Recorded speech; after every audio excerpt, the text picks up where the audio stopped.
Okay, kita mula balik. Okay, apa yang Lyna tahu pasal nouns? Tahu tak apa tu nouns?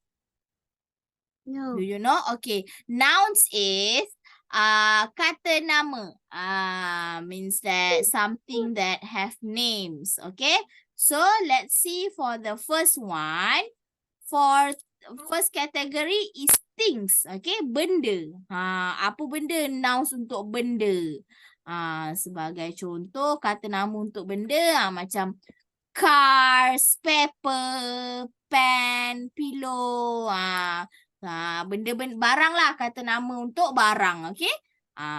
Contoh boleh bagi satu contoh kata nama nouns untuk things selain daripada 4 ni. Tahu tak? Selain daripada good. Pencil. Pencil also nouns. Okay. Next one, people. Okay. Mari kita tengok contoh people. People are man, teacher, children, boy. Apa lagi kata nama nouns untuk people?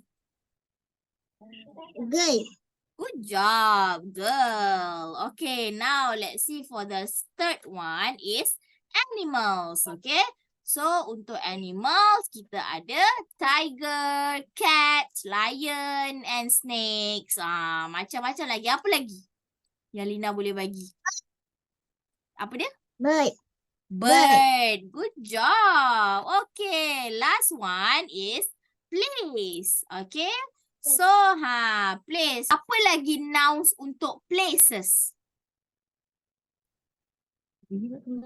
School. Cool. Good job.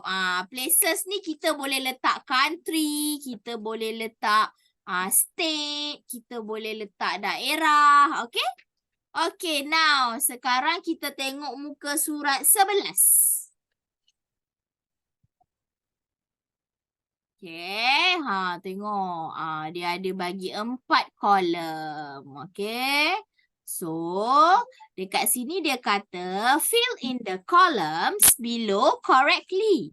The answer for number 1 are given. Isikan ruangan di bawah dengan betul.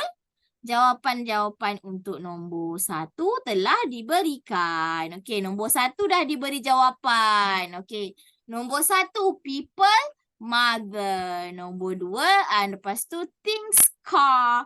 Lepas tu animals, tiger, and then places is kitchen. Okay, sekarang